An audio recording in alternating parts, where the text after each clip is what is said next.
in Copenhagen, which many of you were scheduled to come to. But we think and feel that given the current developments with the coronavirus outbreaks globally, that was the right decision to do, both for individual safety, but also for global equity. So we will do this Zoom format today, and we will try to get this running as smoothly as possible. You have gotten an agenda outline. We have an excellent chair, which is Caroline Hutter from NIHGRI. Do you want to wave, Caroline, so if anybody sees you? Yay. And she will help us facilitate the discussion where we discuss through the Maps to Mechanisms to Medicine challenge today. And we're going to go through the recommendations that are put forward. So I wanted to give you a quick Zoom etiquette. So we've already had a raised hand, which was great. So you will know that if you look at the bottom here, there is a Q&A button that you can press where you can submit your questions. And if you want to chat either to somebody special or a group, you can do that on the side. When we come to the Q&As, Caroline will talk you through both the questions that we have and a couple of sort of more general questions that we have for the group as well.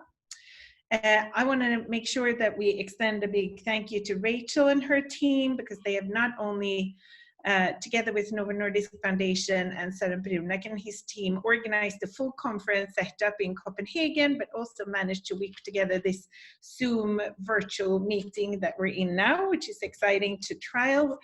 And that has been a mammoth task, so thank you for that. So in a minute or so, I'm going to hand over to Eric Lander, who's going to briefly discuss and introduce ICDA to you, and also discuss through a little bit of the recommendation framework to give us the format for how the discussion can sort of move forward. So Eric and Rachel, over to you. All right. Well, thank you so much. I want to add my thanks here to everybody for the tremendous amount of work that was done to rearrange this meeting from a meeting in Denmark to a meeting in Zoom land. We had a call earlier this morning in Zoom land and it seemed to work okay. So we're optimistic that we're off to a good start here. I want to take a moment or two and just remind everybody what's the purpose of ICDA, what's the purpose of these recommendations we're here to discuss. Because occasionally folks will ask, for some clarification on those things. So ICDA is a scientific forum. It's a place where people interested in this Maps to Mechanisms to Medicine challenge come together from across the world, not one community, not the United States or not the NIH community, but a whole international community. And not just academia, but academia and industry and governments and funders and public health. It's one common forum because it's become such an exciting, important thing, this M2M2M challenge. And there hasn't been a forum where scientifically we can ask, what's the most fundamental question? What's needed to ensure that this succeeds across many, many diseases? There's obviously a ton of work going on already. There are projects on particular diseases. There are efforts to collect genomic data. Indeed, all the things we're talking about grow naturally out of things that are happening already. But the question now is, in order to really optimize this, to make sure that it really is easy to do this for any disease, that collections can be done anywhere in the world, that there are data platforms that are interchangeable and the best possible policies, we need us all coming together to take it up one notch and think about what are the most important things that have to be done. What's the to-do list for the field? Not for an individual consortium's project, because they're doing a great job on it, or an individual lab, but for the field. What's that to-do list? So ICDA is aimed at that, and these recommendations are aimed at that, and they're offered to funders and labs and consortia as ways to think about this and ways to work together. But I want to emphasize, ICDA is not in charge of anything. ICDA isn't going to decide which diseases should be done. That's not our job. That's of course the job of groups working on those diseases and funders working together. So our job is to make it easy for people to ask what needs to be done for a disease and what tools are available to do it, and to offer convening to bring people together to share knowledge across such things. So in that sense, the goal is to empower and lift and leverage existing efforts and help new efforts that don't yet exist come into existence. That's what we're really here on the phone for. Lots of people, more than 100 people contributed to this Rex 0.9 document that everyone has, but we just felt it didn't make sense to go to a Rex 1.0 document till we put it open to the whole community, and we had a broad discussion to get that input. After this call, in the coming couple of weeks, we'll try to take all this input and clean up that 0.9 document and make it broadly available. And I underscore that 1.0 version is not the last number in the numbering system. It can continue to improve past that point. We just didn't think there should even be a 1.0 till there was broad open input. I will stop there. Super. So we're going to continue in the agenda, and we're actually going to start with me and Eric again, because we're assigned to discuss through the flagship project. And then I'm going to turn over to Carolyn, who's going to sort of guide us over after that. So if everybody goes to page 5 on the recommendations documents, you will see first a lovely figure that gives you an overview of all the recommendations, which might be useful. And I just want to talk through quickly about what the flagship disease project, which is the first recommendation, is. So that's an essential, like a test bed where we are planning to develop and sort of map out paradigms that make it possible to sort of address the challenge to how we go from maps to mechanisms to medicines for any common disease. Some people on the last call raised the fact that we had said 10 flagships in the sort of proposal, but actually if you read it carefully, it says at least 10 flagship diseases. They should have sprung out of an idea that you can map out all the causal variants and genes, figure out which cell types and tissues and organs these genes and variants sort of act to affect the disease through. You'd need to map out the cellular pathways and mechanisms that drive that disease, with the aim of identifying potential targets for prevention and detection and therapy. And also in the recommendations, we talk about diagnostic and therapeutic development. So again, we're saying at least 10 important diseases. People asked how we're going to choose them. And I think the response to that is that it depends on who will champion what disease and who will aggregate the adequate number of samples and funding and sort of efforts around it, where ICDA of course could play a role, but it needs championing and funding. So Eric, do you want to add to that, please? I think that's really great. The choices are going to be made by the communities who champion, the funders who care about particular disease areas. What ICDA can help do is figure out what would be needed to have a flagship disease project from a scientific point of view. Also, to make it easier, some people have asked, do we have to build a separate data system for each? Because I think some funders are concerned that to do a project, they need data systems. We'd like to be able to make sure that those are shared and the genetic resources are available to lower the costs and the barriers to doing such things. We'd like to see shared learning across such projects, because in an exciting world where there were 11 or 14 flagship disease projects, as Cecilia said, it was very careful not to say there are only 10 seats on this particular boat. So in that exciting world, we'd like as much vibrant interaction between them, but we recognize there are existing groups doing these things, and those in many cases will be the natural champions. So that's really the thinking behind it. Yeah. And I think also for those of us who have worked in disease consortia where we've largely focused on the genetic component, a good idea to think about, because somebody emailed me about that after the first town hall, is to think who are the functional and mechanistic people you would have to work with in order to take it not only through maps, but also into the mechanisms and the medicine, if you want to launch a full flagship project. So I think we're going to stop there. And then Caroline, I would like to hand over to you to guide us through the next coming recommendations. Oh, I thought it was to Tuli, but I will go and do this. So Tuli is having technical difficulties and is not able to. Carolyn, maybe we. Oh no, it's not to me. Ben. I'm sorry. It is to Ben and. I would go to Ben and Kristen, I think, first. Thanks. It is to Ben and Kristen. Sure, thank you. So just briefly, going to touch on the sort of recommendations 2 through 6 from the MAPS process. Really, recommendations 2 through 4 focus on biobanks. So I think, you know, over the last couple of years, we've seen the emergence of biobanks as a, you know, valuable way to accelerate the mapping of traits more systematically. Efforts like the UK Biobank and all of us are really sort of inspirational models for what we think is possible as a wider scientific community.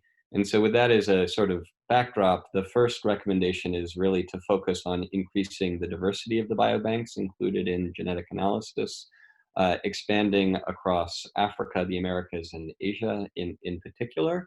And I think this diversity is both, you know, genetic and ancestral diversity, as well as geographic diversity. So it's not simply about targeting individuals of different populations in, say, the West, but really trying to make this as international as possible. The third recommendation focuses on increasing the size and utility of biobanks. And so that's really more about working with specific medical systems where there is rich clinical information and electronic medical records. And then the fourth is to propel an already nascent biobank analysis network that Kristen and Mark Daly, Cecilia, myself, and many others have started to kind of come together and form to map traits across biobanks, kind of share some of the methods and approaches. So that's the sort of biobank half of the MAPS house.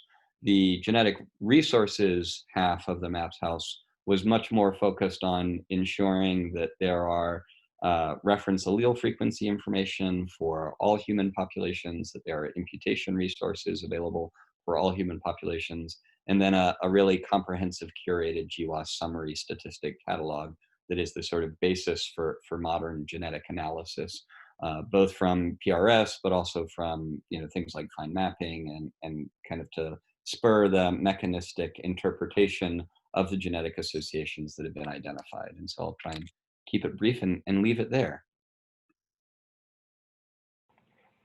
Thank you so much, Ben. And it sounds like we've got Tuli back. We're going to do one more cluster of recommendations, recommendations 7 through 9, and then we'll open this up to more online discussion. Tuli?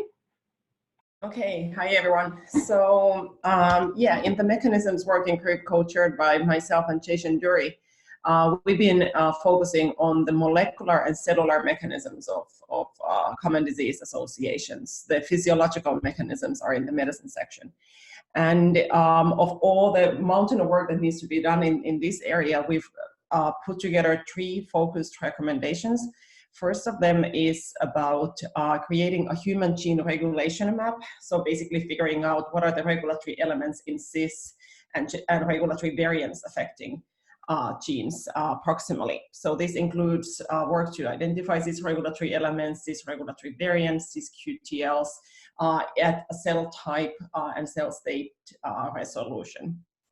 The second recommendation, number 8, is about focusing on protein coding variants. Even though a lot of, or the vast majority of GWAS variants are non-coding, the protein coding variants represent sort of like a low-hanging fruit and a relatively tractable number of variants that are amenable for comprehensive analysis.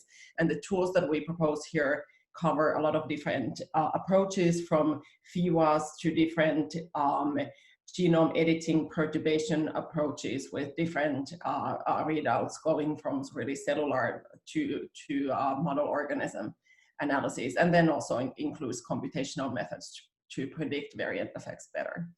And then finally, recommendation 9 is about creating a comprehensive catalog of cellular programs to really kind of move beyond the effects at this specific locus to cellular phenotypes.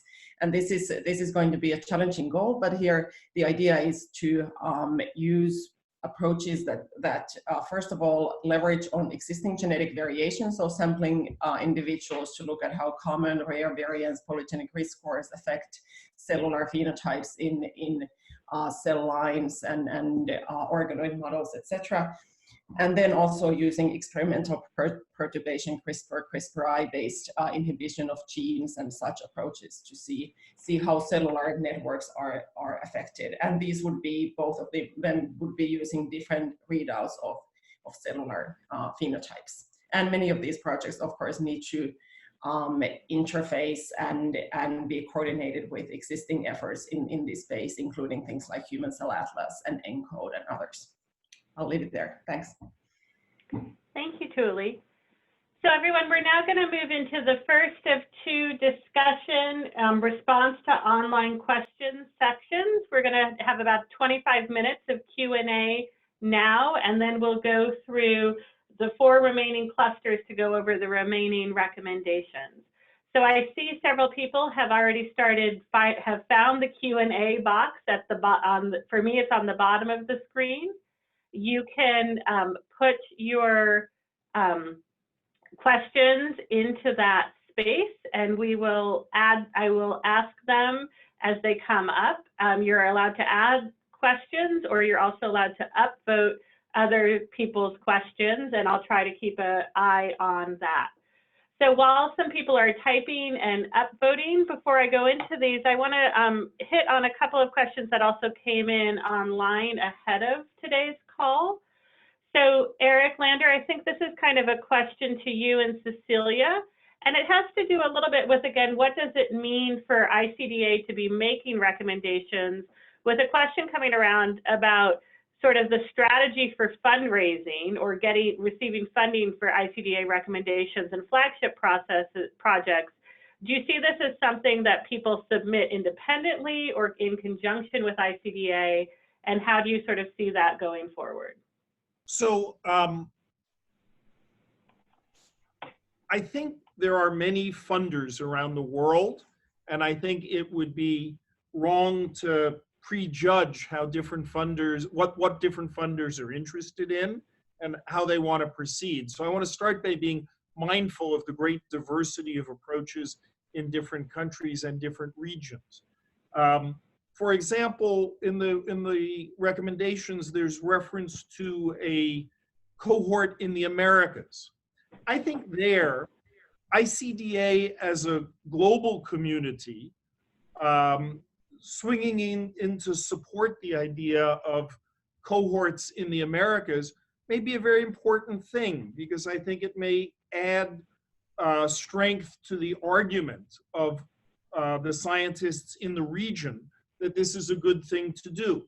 So I could imagine that ICDA helping to co-convene meetings and helping to develop plans would give confidence to funders in say, South America, that this really was an excellent plan. By contrast, in just thinking about the NIH is a deeply sophisticated community with 30 different institutes and centers that are focused on different diseases, and each is going to be thinking about, is this something that I would like to see, that my institute or center would like to see done to advance progress on this disease?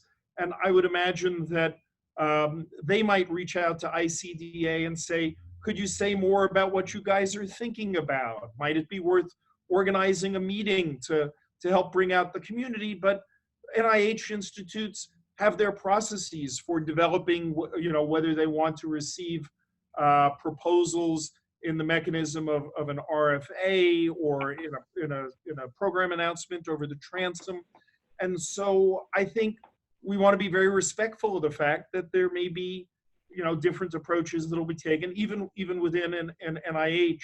Similarly for the UK, there's the Wellcome Trust, and there are other funding bodies there. So I think ICDA should be a resource. I don't think ICDA picks who submits. I think that's a bad idea, but I do think ICDA can help convene communities if they want help in that, and if they don't need help in that, they should go off on their own and do this, and help with planning of ideas. But in the end, the people who are actually doing the work are the people who have to be submitting proposals, and they're not submitting them to ICDA. ICDA is just all of us working together to advance the field. So I want to be clear on that. And then I'd add to that, Carolyn, that the idea of what are the priorities within these recommendations, it's not exactly for ICDA to decide. ICDA is laying out what are all the things that have to be done. There will be different priorities for different scientific groups and different funders. And I think it's great that different people would attach different priorities to things. And I think we want to be there to help refine these ideas and support as people do things. But again, trying to be respectful of the fact that we have an amazing community. We shouldn't be making, ICDA shouldn't be making those choices on behalf of others. Thank you. So before I go to what I am seeing as emerging as sort of the top open question, I did want to take a minute to tie together one of the questions came in today with one of the questions that came in ahead of time. And it has to do with sort of how does ICDA see itself interacting with existing ongoing efforts. So one of the questions that came in from Ian Dunham from EBI-EMBL previously was about some of the recommendations for resources that Ben was mentioning exist in a preliminary form or a more mature form other places. How does ICDA work to acknowledge process being made, even if it may not actually be the ultimate endpoint that's needed? And then online, we had a question from Thomas Vogt about sort of how do we think of, is there a strategic or tactical plan to integrate these common disease efforts with parallel efforts being asked for Mendelian or rare diseases? So Ben, maybe Kristen, maybe I'll first kick the sort of interaction with existing efforts question over to the two of you. So maybe I'll field that one. And I just wanted to upweight something that Cecilia said at the beginning of the call, which is the goal here is not to be competitive with existing efforts, but rather to strengthen and build upon those efforts. So maybe with input from a variety of different individuals representing different places in terms of resource capacity of what they would need to make this type of genetic discovery successful. We can add value and add elements to these existing genetic resources that are already storing allele frequencies and LD information and other things, summary statistics, but let's make them more usable to more people with more data involved. Ben, do you want to add to that? I think that's exactly right. I also think that there's scope for convening a group to evaluate whether there are any gaps in the data resources to make recommendations about targeted investments for filling those gaps. You can imagine that both at the allele frequency resource kind of level of are there populations where we don't have a good handle on what's common versus not.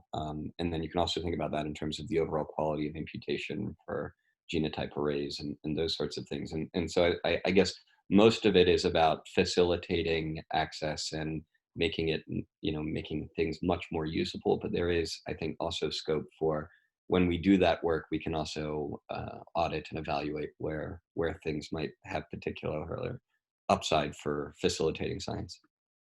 Carolyn, this is Judy Cho. Can I just insert one comment here. This is on recommendation 17 about polygenic risk scores. And so at a prior call, people had discussed, oh, well, eMERGE is already doing that. But one of the most important, exciting features of ICDA is to try to do genetics in resource less rich arenas. And so again, a lot of the input, we have to think about, there's US funding, there's US resource intensive approaches. But one of the things that we keep on remembering is that how do we do this in less research intensive areas? So it's can be very complementary.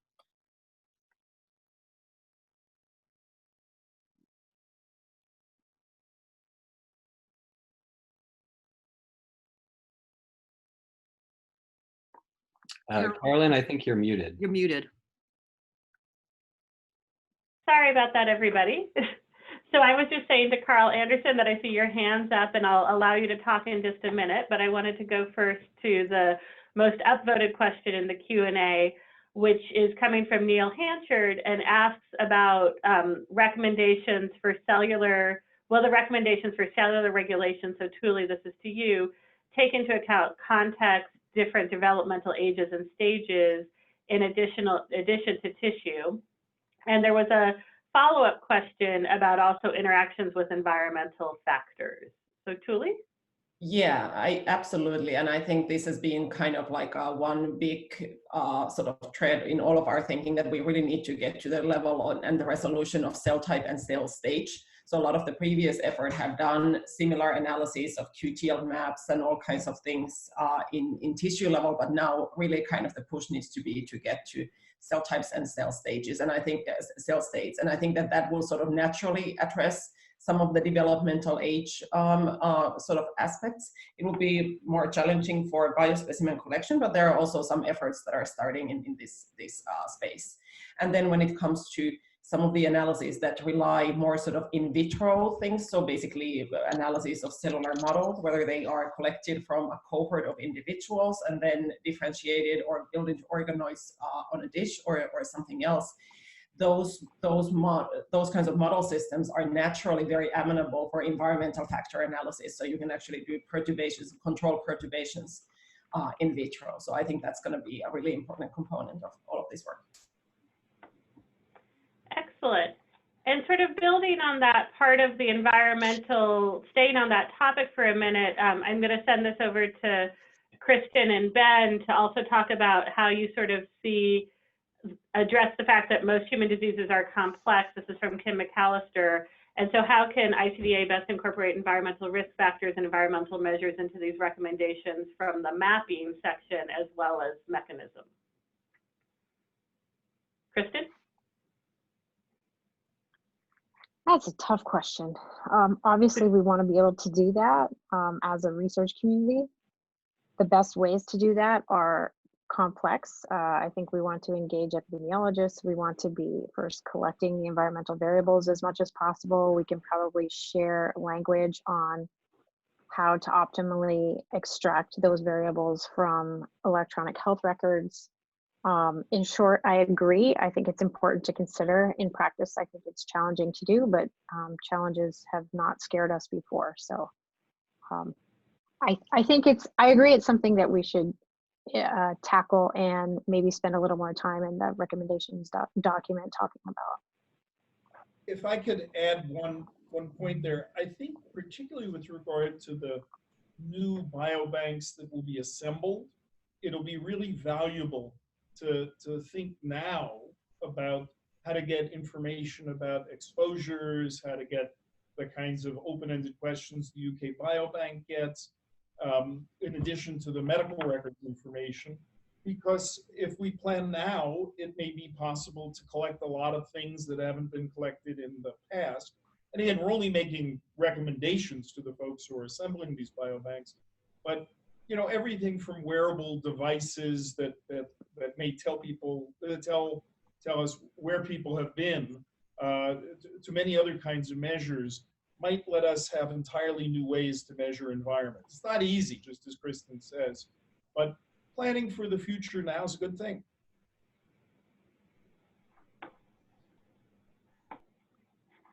Great. So my next question, Tuli, you're popular today. So although others can also jump in. And this sort of has to do in a couple of questions. Again, I'm going to bundle together. One came online from Jonathan Pollock about sort of the recommendations right now mentioned, but don't have a lot of discussion on animal models, IPSCs, et cetera, that could be used to validate findings. And there was also a question about how, from Robert Williams in the chat box, about how does ICDA catalyze or empower a version of precision healthcare and joint multi-species complex disease analyses? Will there need to be a mega ICDA sort of bringing humans and animals together? So, I mean, again, these are challenging questions, as Kristen said, but if you want to talk a little bit about where you see roles for animal models. Yeah, no, it's a great question, and we've been discussing that a little bit sort of back and forth. What's the role? So there are certain animal model systems that are kind of easily amenable to actually pretty large scale analysis, which is our focus in the mechanisms working group. And we kind of mentioned this in some of the recommendations briefly. Then there is, of course, sort of more sort of locus focused or disease focused follow-ups of using specific animal models. I think the medicines recommendations speak about those a little bit in more detail. So I think that there is definitely a role for animal models. We were a little bit sort of unsure if a huge animal effort is sort of like within the scope of ICDA. We cannot cover all sort of molecular biology here, and that's not our focus. But yeah, animal models definitely have a role in the work that needs to be done. And I just want to amplify something Tuli just said. You know, the thing that I think is really in many ways the core organizing principle of ICDA is the maps to mechanisms to medicines sort of pipeline. So I think, you know, as Tuli notes, trying to bring everything under one umbrella gets much too broad and I think gets much too complicated. But it is certainly worth identifying and evaluating areas where interaction with other well-established communities and organizations and constituencies like animal models as it relates to understanding and interpreting mechanism will make a lot of sense to kind of facilitate and foster that kind of collaboration.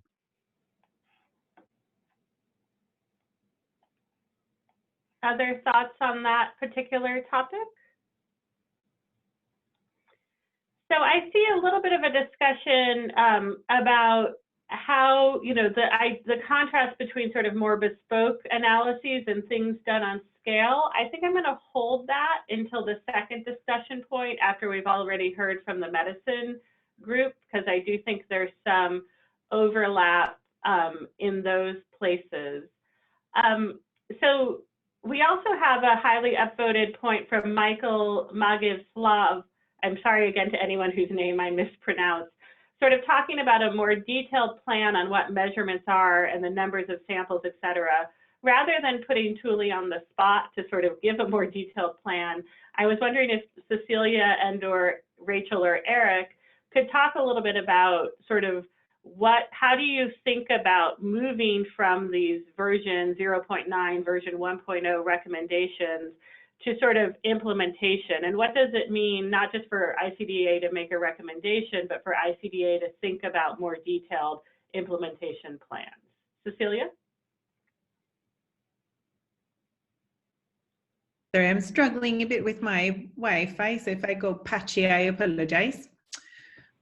So I will answer. So I think it's a really interesting question. We have discussed the multi-omics measurements. I think it's an area of great interest and great promise for anyone who's interested in machine learning. Multi-omics and also multi-omics trajectories are super exciting.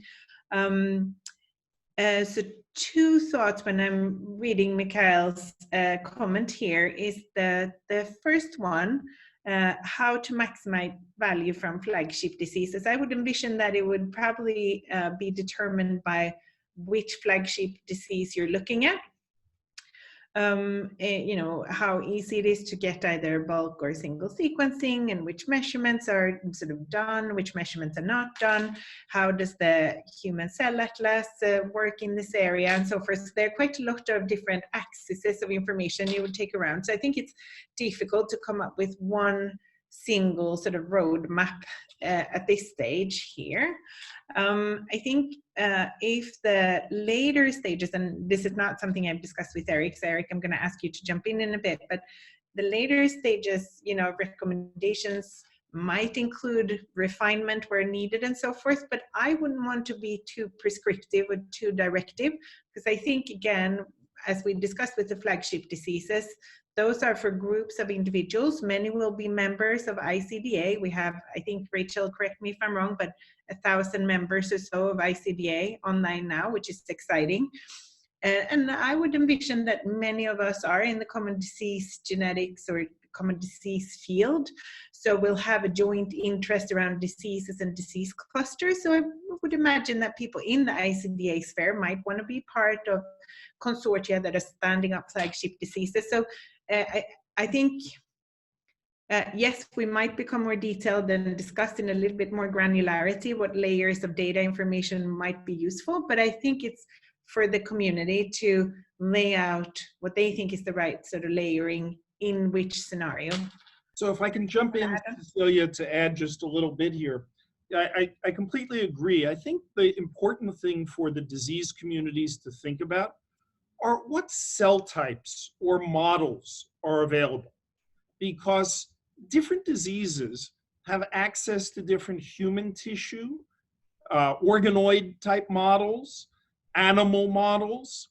And I think, you know, if you compare an autoimmune disease to a psychiatric disease, very different problems have to get solved.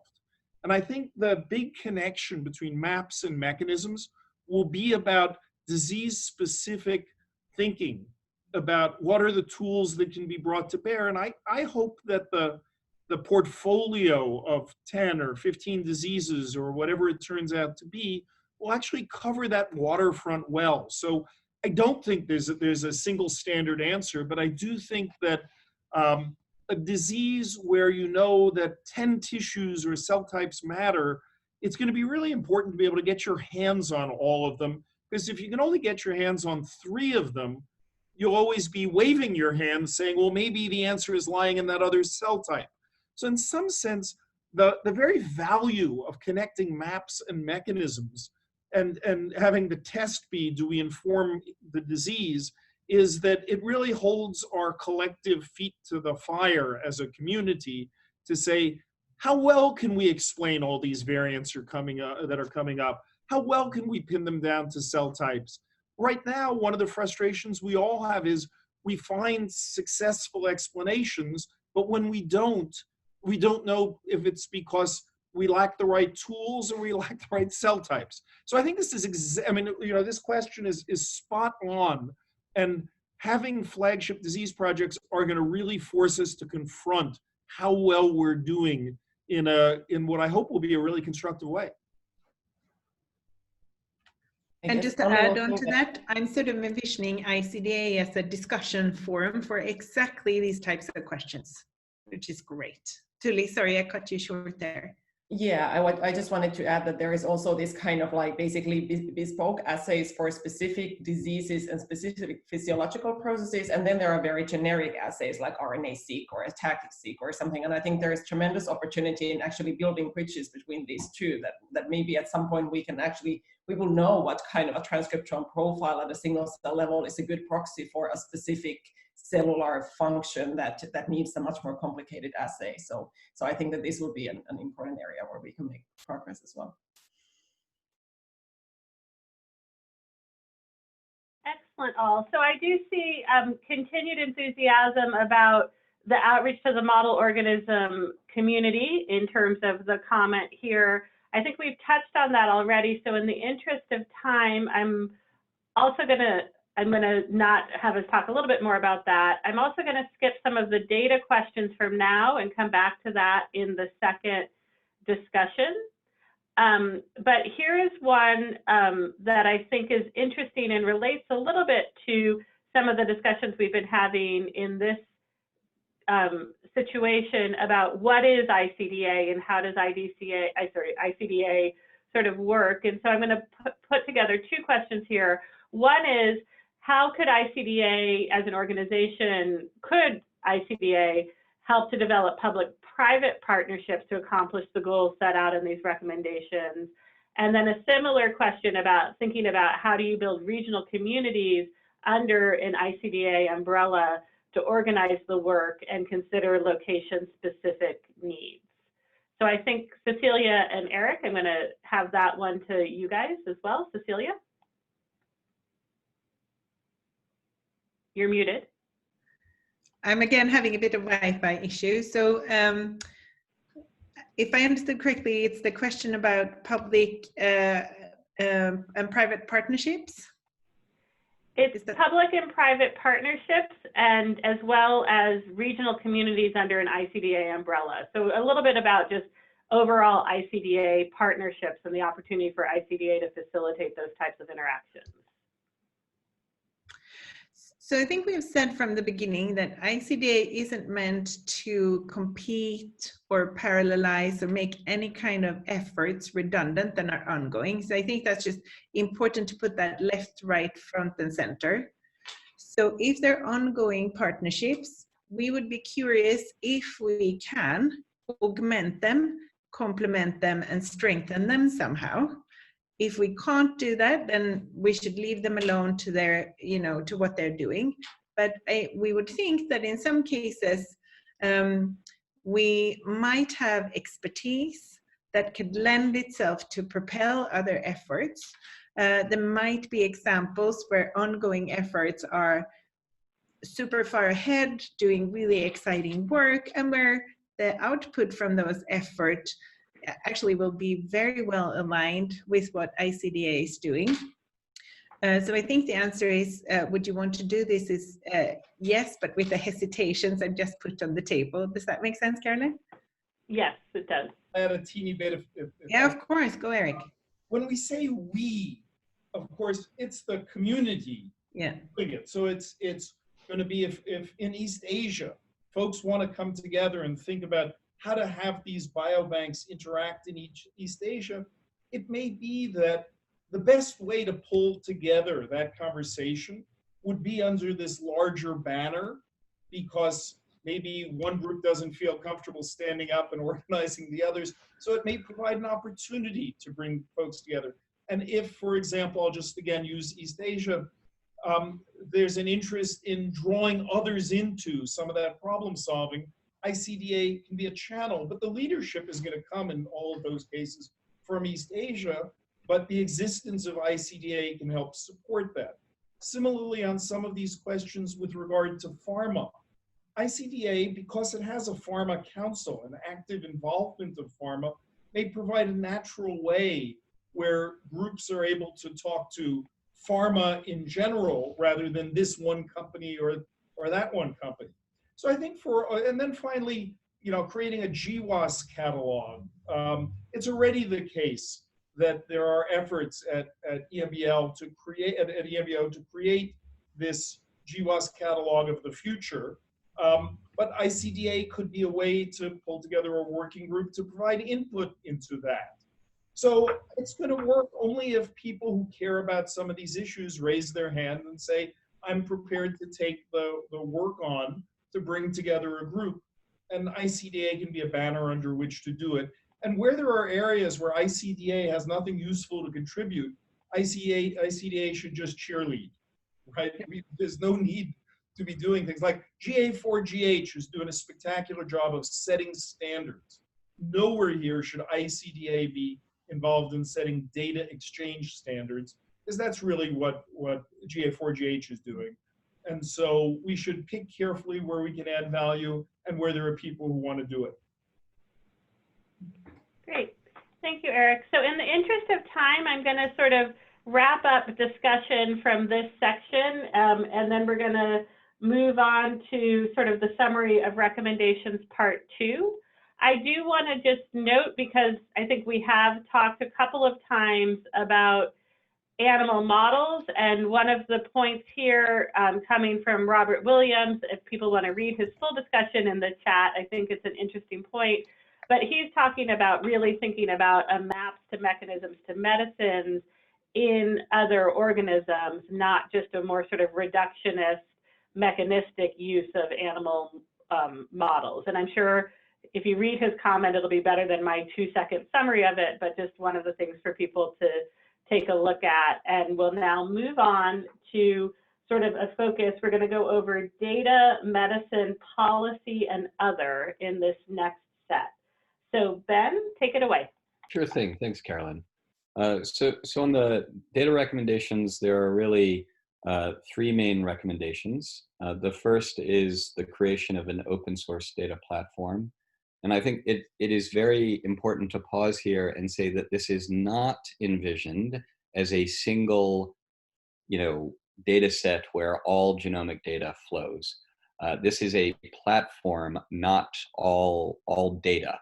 The idea behind the platform is that it will be compatible with working in multiple different locations and will help facilitate federated analysis rather than being a single centralized repository. Now, we want repos for tools and code and analysis and pipelines and software and all of those things, but that is very much distinct from the idea of a kind of data infrastructure that can benefit the kind of pursuit of genomic studies globally. Recommendation 11 focuses on sort of going beyond just the GWAS catalog and recognizing that there are lots of different kinds of genetic analysis and results.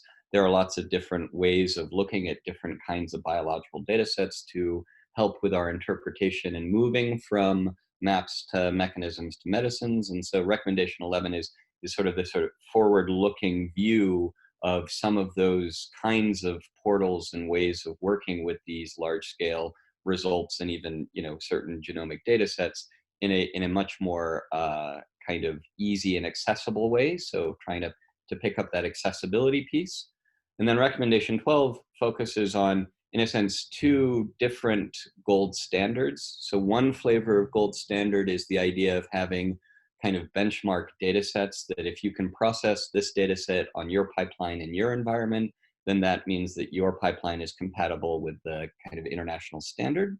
And then the other kind of gold standard validation data set is that when we build actual successful data sets that help us go from maps to mechanisms to medicines, that these can be widely shared and distributed for people to develop additional analytic tools, methods, software, and approaches, as well as a kind of common basis by which to evaluate the performance of these kinds of methods and tools and approaches that are all part of this sort of computational and data landscape. And so those really are recommendations 10 through 12.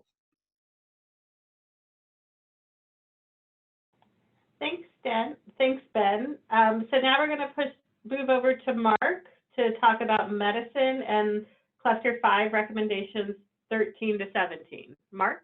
Yeah, hi everyone. Hopefully you can hear me. Sorry, my video is not working. I'm not being shy this morning, but so we've got 5 recommendations in the medicines. I'll go through those one by one, but just to pick out a few things. I think we're really the challenge as we move further down the maps to mechanisms to medicines pipeline, of course, is that things become much more diffuse in the sense of requiring answers to be addressed in particular cell models, particular contexts, particular diseases. And that's historically been something that has been tackled on a one by one basis, which is fairly laborious and doesn't scale well. The opportunity clearly here is to use all the data that emerges from the other recommendations, which is increasingly on a global scale, to bring scale to some of the challenges that researchers and pharma face in that kind of final mile stage of getting to detailed mechanistic information and targets and the like. And just probably worth emphasizing that as well as the 3 working groups that have been involved in this, I've been heading with Sally John, a pharma council that's had a lot of input into this process, particularly in the medicine space, but also and just one other first, Mark, I'm going to stop you for a second. Your sound is really quite muffled. Is there a way you can get a little closer to your microphone or adjust it in a way? No, I'm as close to the microphone as I can possibly get. Is that, I'll speak up a little bit if that's any better. Is that better? Yes, that is better. Okay. Thank you very much. Okay, apologies for that. And I think just the other thing that which came out a little bit in the previous Q&A to say is that I think one of the really important things that ICDA can do is to foster that exchange between the mechanisms and maps group and those working on disease-specific questions, because in the best will in the world, folks choosing to work across a whole bunch of cell models are not going to explore all the contexts and states and exposures that might be relevant to disease. And so having that exchange so that global systematic genomic efforts are targeted to the models and exposures that we think are important is a really important thing that ICDA can do. So in terms of the specific recommendations, there are 5 here. The first one in many ways is the most difficult. It's about developing functional assays for the systematic dissection of disease-related processes. Intrinsically, that's something that tends to be very bespoke and disease-specific. So it's going to be interesting to work out ways in which we can scale that up. That may, in many cases, of course, involve animal models. We've heard a fair bit about that, but clearly in pharma, there is a great desire to move more and more of those assays into as relevant models as possible, involving human tissue. So that's a key area of development. The second is around when we have a target that we're interested in, there are a bunch of things that we ideally would have on tap to prosecute that target. You can think of antibodies, the ability to make the proteins, have structure, have tool compounds, that kind of thing. Again, very laborious to develop that. The Structural Genomics Consortium, for example, has an effort in this space and has already successfully developed those kinds of packages for a limited number of targets. I think there's scope to extend that ultimately to all proteins. Recommendation 15 again is around biomarkers of disease, and that covers a lot of points, not just simple circulating biomarkers, but this is clearly one of the points at which multi-omic data sets would be relevant. We've heard that come up in Q&A, and this recommendation explicitly calls out the need for developing tools and approaches for capturing and analyzing multi-omic data, along with other types of biomarkers of disease. Recommendation 16, that's around genomically informed clinical trials. We can all see the value of using genetic and other biomarkers to get into patient subtypes that might allow for more rapid, more effective clinical trials. That's something that needs to be socialized within many pharma companies, and it also needs parallel efforts with the regulatory authorities to ensure that data that is generated in those trials is acceptable for regulatory approval, which is currently not the case universally. And then recommendation 17 is around calling out really the one area of particular resonance around polygenic risk scores and the importance of ensuring that work on polygenic risk scores, the generation of those and the interpretation of those, the clinical use of those is done to the best scientific and ethical standards. I think we're all aware that that's an area that is hugely current at the moment. Thank you, Mark. Nick, we're going to move on to cluster 6 now. So Nikki, do you want to talk about recommendations 18 to 23, policy? Great, thank you. So yeah, recommendation 18 is around policies for genetic studies, the data sharing and federated analysis. So this recommendation recognizes that we need clear policies and guidelines for how we're going to undertake data sharing and data access, and that we need these guidelines to be globally appropriate and inclusive. So for this, we recommend collaborating with existing efforts. We've already mentioned GA4GH as a great example. So to not try and reinvent the wheel, but to really work with existing efforts in this area. So we recommend setting up a data compliance task force, and then this task force can work with national authorities and funders. So also recognizing that there's different legislation in different parts of the world to put together these guidelines and policies. So we also focus on informed consent and data permissions, really providing policy for sound consent processes, and then also accurate storage of permitted data uses and secondary use using standardized vocabularies. So focusing on really capturing informed consent and data permissions. And then we're also recommending that data user categories should also be standardized to facilitate access to appropriate data. So for example, if you have someone who's standardized as an epilepsy researcher, they should be able to access all data sets with an epilepsy secondary use permission. So to try and facilitate ease of appropriate data sharing using standardized approaches. And then also to look at policies for sharing different types of data sets. So genome summary data, GWAS findings. We need clear policies about when summary data should be open or controlled access.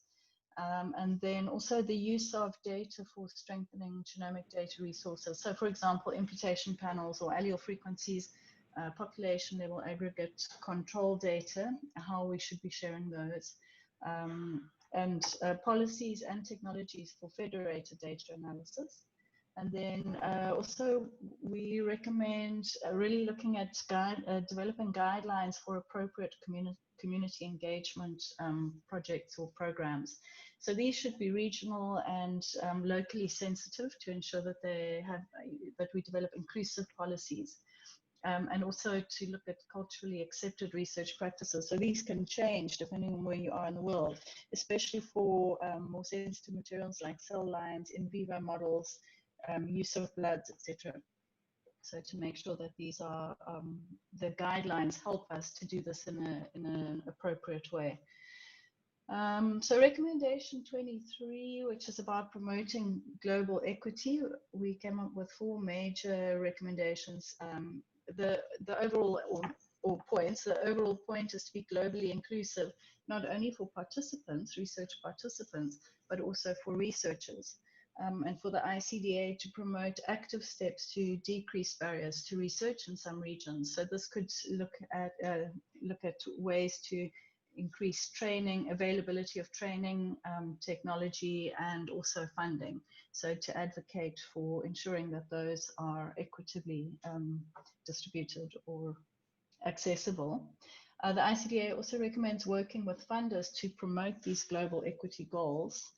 And this could look at promoting funding for undergrad internships, postdoctoral fellows, but also long-term projects in support of researchers who maybe train elsewhere and then go back to their home countries to continue research. And also to look at hands-on training and hackathons and to promote online training material to be accessible more broadly. And then finally, to work to secure equitable access to advanced technologies. So these could be things like genome sequencing, single cell characterization, and computational analyses. So to advocate for equitable pricing, training, and platforms that can accommodate limited technical capacity or limited bandwidth. Okay, thank you. Thank you, Nikki. And finally, we have cluster 7, sort of recommendations 19 to 22 or other, which is back to Cecilia and Eric. Cecilia? Eric, do you want to go first or should I go first? You can go first this time. Oh, exciting. So in this cluster, which encompasses recommendation 19 to 22, we're shifting gears somewhat. So in the previous recommendations, you will have seen that it's sort of large recommendations that are targeted at either creating foundational resources or address larger scale data generation. Here in this cluster of analyses, we're much more focused on investigator-initiated projects that are looking at new methods, new technologies, new directions, and also new investigators. So here we've been discussing new analysis methods. I think Eric and Ben and also Kristen and myself, we talked about various types of statistical analyses needed to work with multi-omics data or different type of data that is going to be generated that we haven't really worked with before. New kind of technologies that we might need to actually generate the data so we can analyze it properly. New biological directions that might spring out of the projects that we're hoping are going to be initiated here. And again, sort of that will be almost in a circle with new analysis methods and so forth. And there is a great need for training new investigators globally. And that's sort of something that Nikki touched upon as well in recommendation 23, so I won't go in for there. But I think here, because it's a more investigator initiated and driven sort of projects and aims of projects, we have had a recommendation that we're hoping that the funders will stand up a robust portfolio of such grants, and it's very much in line with what the funders are already working on, I would say, at the moment. Eric, do you want to add on? Describe it well. Thank you. Okay, so back to you then, Caroline. I am muted again. Thank you all for those wonderful summaries of the recommendations across the different clusters. We're going to move now, we're right on time for another 25 minutes of sort of Q&A. So again, please be putting your questions in the chat box and upvoting different questions. And for those of you who missed, who might have joined late, what we're really looking for here is sort of input and feedback. Did we get these recommendations right? What are major strengths or gaps or questions you may have in reviewing these recommendations? As you think about them, what types of clarity would you want to see, or what sorts of improvements? You can also let us know things you really liked, not just things you had concerns about. So I'm going to start by sending a set of questions over to Ben, sort of in the data space. And so we have in the Q&A from Michael, sort of a question around the need for metadata curation and harmonization with controlled vocabulary, and the ability to run data processing pipelines on raw data, combined with Jonas sort of saying, you know, noting the GA4GH interoperably model, data biospheres. Is the plan for ICDA to have its own data commons? And really, how do we sort of think about moving towards AI-ready data resources that can help address FAIR and other issues around that? So Ben? Sure thing. So a few quick comments. So first and foremost, we agree pretty much wholeheartedly with the importance of capturing metadata, making as much of this machine readable as possible, and I think spend some amount of time in the recommendations going through the kinds of elements, both all the way from raw data to processed, curated data, as well as the associated metadata, to make it a lot more accessible and usable as kind of key components of what a data platform needs to look like. You know, just to restate, it is not going to be the case that ICDA has a single data repository. That is not what ICDA is going to do. Rather, it's more about helping to build the tools and the infrastructure and facilitate access for both the data and the results as the kind of core components that the recommendations are really centered on in terms of trying to drive those kinds of things forward. I think the FAIR principles are exactly the right principles to take forward.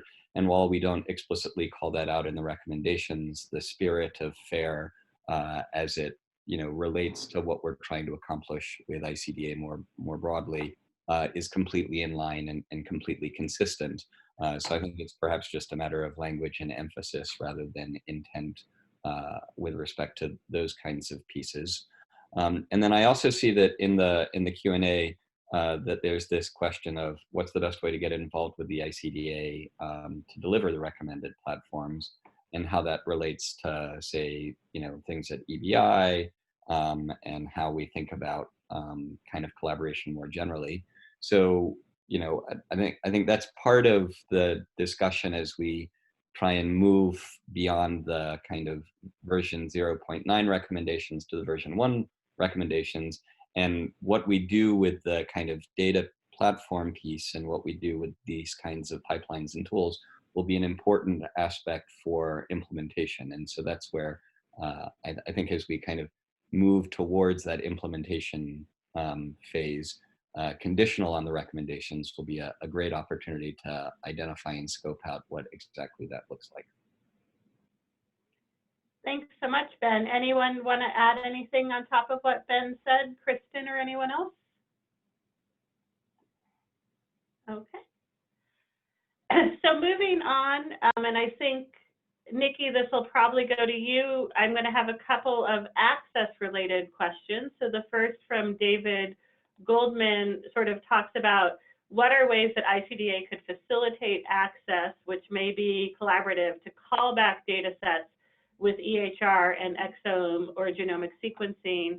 And we also had online come in from Adam Felsenfeld from NHGRI, a note that when we think about availability of samples, the importance of emphasizing samples that are consented for broad use, for example, general research use, or things like that, because if you think about the different types of activities, there may be issues if you have more data use limitations.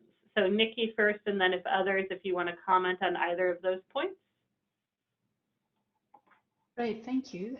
Yeah, I think they're very important points to raise. And I think that having proper guidelines for informed consent can be really helpful for this kind of onward use of data and how to be able to access data. And I think one of the problems we've certainly faced with to date is that the consents are not properly captured and are not properly standardized in the way they're stored, and it makes it very difficult to ensure appropriate access is facilitated. So I think by having good recommendations for consent processes, that can actually make the whole data access situation more straightforward. I'm not sure if that's answering the question. You know, I'm happy to take more comments if that's not quite where we're going with the question, or if others want to add more.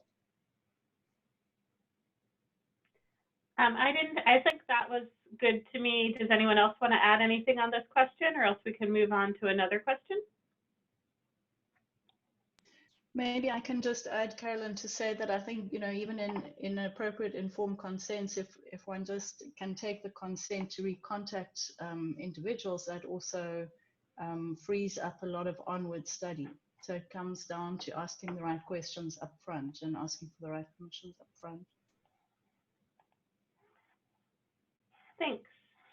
So I'm going to go with another one of the online, and this is a little bit more of a comment than a question, but Cecilia and Eric, since it in some ways relates to some of the ideas in the technology development ideas in cluster 7, I'll kick it to you first to reply.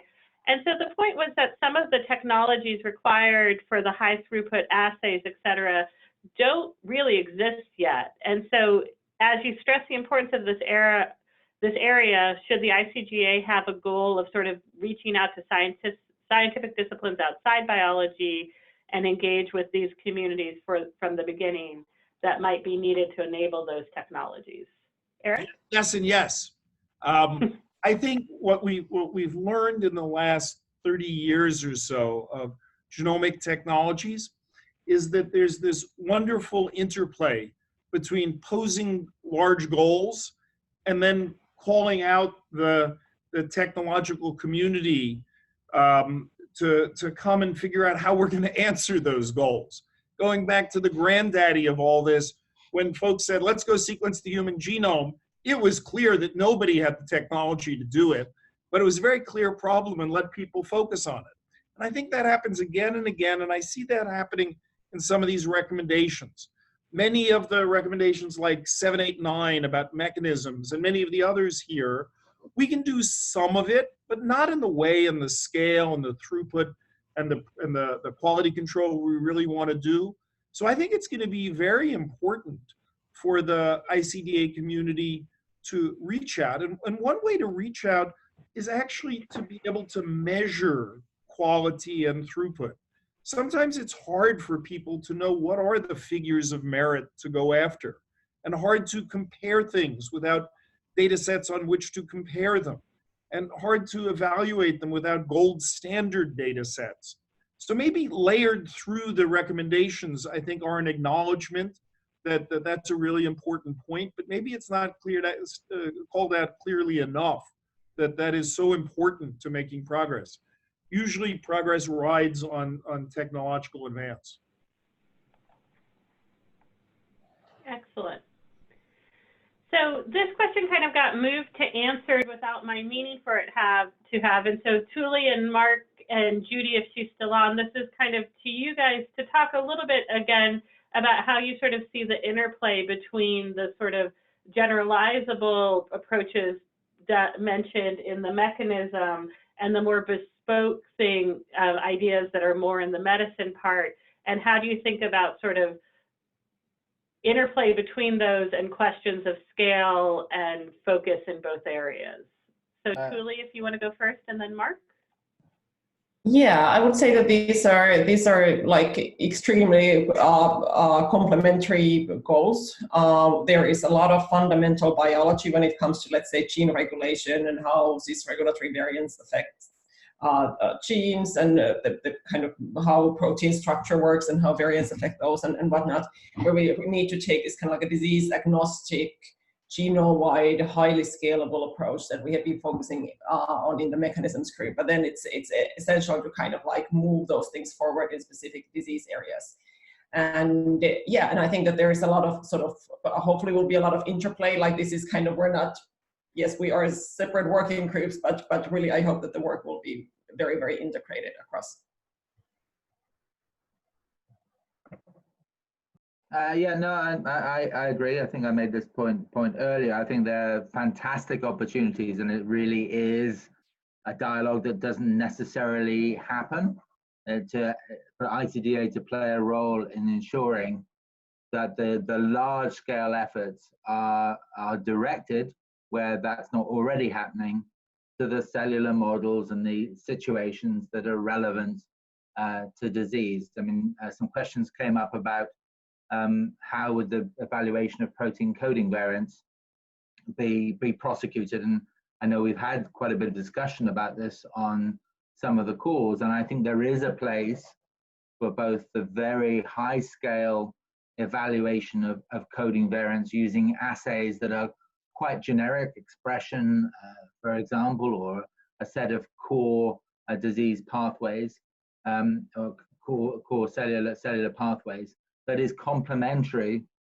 to the need to, in any disease-specific context, to evaluate protein coding variants that seem relevant to that disease using a much more detailed and sophisticated and disease-focused set of assays that may not be available to scale up. So I think there's complementarity there, as Tuli said, and I think part of the challenge over the next few years is to work out how much we can rely on high dimensional data that may not be done in the most authentic cell systems and may not capture all the phenotypic nuance, but can be done at scale and can be genome-wide, with the final mile of evaluation that requires much more dedicated, laborious, and less scalable approaches.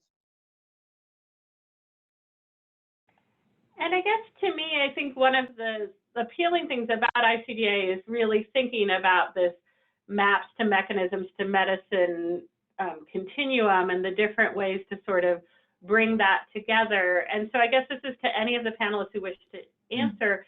As you start thinking about organization of ICDA and convening an ICDA, as the working groups are originally sort of developed in those three areas, what are ways to make sure that that sort of crosstalk is really, that's really needed to move all this forward is happening? If I can say, I mean, I think obviously the disease-focused flagships provide one route for doing that, because I've talked about just previously how that disease focus or pharma focus on particular disease areas can influence the kind of experiments and data we need to get out of the mechanisms area, but it's also true of the maps. You know, that clearly farmers increasingly interested in progression phenotypes, dynamic phenotypes, longitudinal phenotypes that pose questions for the biobanks and the integration of data across biobanks. That's going to be important in the map section as well.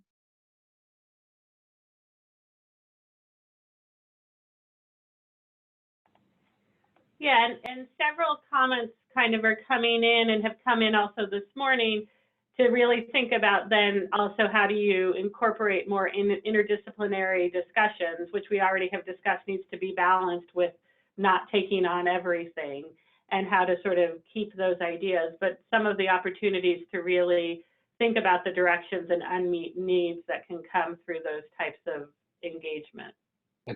I think another piece to sort of put on the table is that, you know, just thinking about the flagship diseases, there are going to be lots of opportunities of shared resources and kind of shared efficiencies that might be obtained by thinking about a set of 10 or more diseases rather than just a single disease.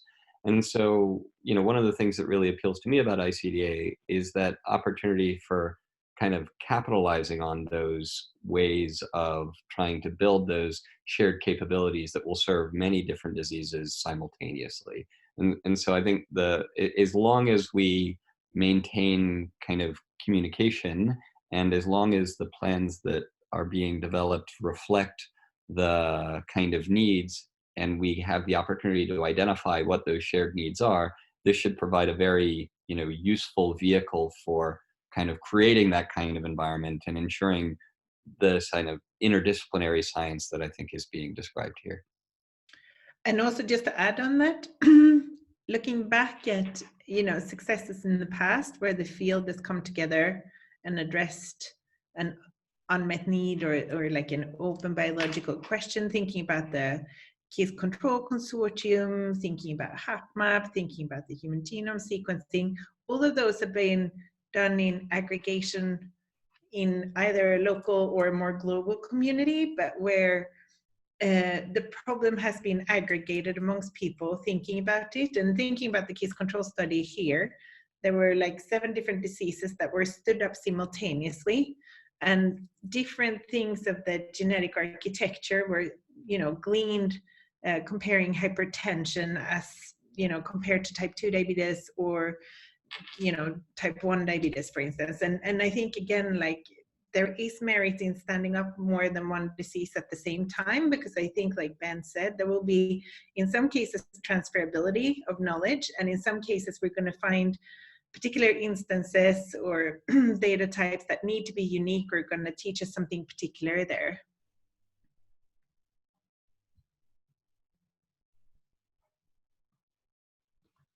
Excellent. Any other questions or comments on that point? So there's a lot of sort of upvoting, and this is more of a statement than a question. So I think for the benefit of people who are only called in and can't see the chat boxes themselves, I'll read this top comment by David Goldman, which is that the community performing flagship studies in humans need access to common metabolomic, proteomic, and especially today, viromic platforms. As an organization, ICDA could facilitate access to these and yielding larger data sets that are harmonizable. With appropriate disclaimer, ICDA could also maintain a list of contacts, both academic and commercial, on omic technologies. So that's just a good thing to sort of consider. Eric? So I'll just endorse that and say that the Human Cell Atlas has been active in doing that, in trying to make accessible various different platforms to its community, and we ought to look at what they've been doing, because I think this is a really excellent point. Great. And then another point that has gotten sort of upvoted is a question about, have you thought about engaging the general public, either citizen science tracks or other ways to raise awareness engagement with the general public? Is this something that's been on the ICDA radar? I'll answer that to say, in the very first discussions at ICDA, this was raised prominently about engagement with the public, and it appears as a bullet point in the description of what ICDA ultimately wants to do. I think in fairness, most of the focus over the last 4 or 5 months has been on the more scientific, community-centered kind of discussion. But I'm glad to see this point, and it's something we should be coming back to as the more project-oriented, scientific detail-oriented things begin to solidify, because I think in the long run, as we said, engagement with the public is a very important thing in a project that involves, you know, genetic studies and genetic basis of disease. So yes, very important, and fair to say we haven't done that much now, but people who want to get involved in it should raise their hands, because I think the time will come soon that we need people thinking hard about it. Can I add a comment also? It's Nikki speaking. Yes, just please, to Nikki. say, yeah, that it is part of the recommendation 18 is to look at community engagement guidelines. And just to flag also that community engagement and citizen science in maybe, you know, Europe or the US may not look the same as community engagement and citizen science, you know, from Africa or Asia. So the idea of developing guidelines is to look at key factors to consider in the process of designing community engagement processes to ensure that they are in fact relevant where they're being implemented. So just to add that as a note as well. Great. So in the interest of time, so David had, looking at sort of upvoted, we had a question about identifying labs for gene editing of cell lines. I think that's a little more of a specific thing that we can bring under those recommendations. But some of this for people on the call will be like, oh, we already talked about this, but I think we talked about this much more in the morning session than the evening, than the whatever time of day this session is.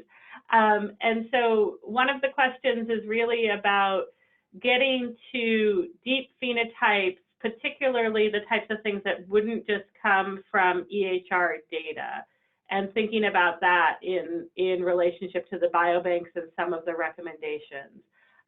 We touched on this a little bit this call, but not as much. So I don't know, Kristen or Ben, if you wanted to say some more on that. Ben, do you want to try? I mean, yeah, not an easy instant answer. I mean, you know, it's a bit tricky. I mean, I guess more broadly, these questions expose that there are lots of important aspects to get right as we move to implementation and these kinds of considerations. And I don't think it will be straightforward for us to kind of prospectively answer them all now. And a lot of the work in front of us is to try and address these kinds of important issues as we develop the plans moving forward. So I recognize that that's a dodge, but it's a dodge because I don't believe that we have done the work necessary to answer the question, and I think that it's okay to say that as such. Cecilia, you have a thought? So I thought it was quite interesting that David Hunter had added some comments on this and was in communication with one of the IC members from NIH about this morning, I think, where they were mentioning that they are working on various methods to, you know, work with existing biobanks, but also with, you know, biobanks that will be established to come up with novel ways of capturing environmental data, but also questionnaire-based data on other types. And I think there is ongoing efforts with wearable devices and so forth that will capture other types of electronic data. There has been a discussion amongst biobanks in you know, measuring additional types of data. I don't know if Unner or anybody from Decoder are on, but they've been talking about trying to come up with standard operational procedures for how to measure proteomics and metabolomics on large scale in biobanks. And there is a section in the recommendations talking about how ICDA can actually facilitate part of this by, you know, providing standard operational procedures where it's appropriate, and that might actually be helpful, especially for novel biobanks where it's setting up. So while I don't think we as a community would know exactly what we're going to, propose to collect, vehicle and distributing standard operational procedures and sort of engaging with people and helping thinking about questionnaires and spreading the information is the way where I see that there could be an easy, or I shouldn't say easy, but in the grand comparison of everything, relatively easy win, right? Yeah, and I think it also picks up another kind of excellent point, is that by sharing what was easy and what was hard, what was valuable and what wasn't so valuable, kind of those experiences in terms of what we're learning as we engage in various projects, that's kind of going to be a useful platform for facilitating what those next studies and steps are going to be. And I think the thing about science in general is that it has to evolve and extend and expand. Otherwise, it's not learning anything. And since it's a profession dedicated to learning new things, then capitalizing on that experience and expertise, and then expanding it out to new biobanks as they get launched is very sound advice indeed. Kristen, Yeah, I completely agree. If we drive down the price of sequencing and we get far better at recruiting into biobanks and diverse samples, diversity in terms of phenotype, if we're recruiting from specialty clinics, we already have the controls, we already have the pipelines completely well developed. I think the less common diseases will come along in some ways for free with the common diseases that we're focusing on first. Maybe not for free, but certainly more feasible. For very small marginal cost. I think that's what you're looking right. for. Thanks. Well, I think on that, I'm looking at the time, and with 3 minutes left, Cecilia and Eric, if you want to give us a wrap up with including some next steps. Eric, go first, because Cecilia's on mute. I'm just going to say the very quick and obvious observation that this has been fantastic. This morning we had 130 plus people. We've had 160 plus people now. This has turned out, as sad as it is not to be together in Copenhagen, we have far more people participating here than we would have had in Copenhagen. So I want to thank everybody for setting it up, for these great suggestions and ideas that have all been captured, and we're going to go off and we're going to try to work to integrate them in and make the recommendations much better. So I know a lot of people spend a lot of time reading and thinking and being on the call. So I just wanted to say thank you. Cecilia? Yeah, I want to echo that. And I want to thank especially the working group leaders for a mammoth job, but also the over 100 people that have from the community that have contributed to the recommendations by submitting, ideas for recommendations, for, comments on the recommendations. So this is really like a grand team effort. And also for taking time to call in today. I think it's so valuable. I've seen people from across the globe on these calls. We've had 2 different calls to really span all time zones that we possibly can. And, that has been really exciting. I think, again, sort of it's time to digest it a little bit. And then also, obviously, some of you have raised in the comments here, how do we go from this to implementation? That's obviously the next step we need to reflect upon. So there is more to come, which we're excited about, and we're hoping to do it together with you. So thank you for taking your time today and for your effort and energy and enthusiasm about this. And we're looking forward to work with you in the future. Excellent. Thank you, everybody. And thank you, Caroline, for chairing so well, both sessions. Of course. Yeah. Bye-bye. Bye.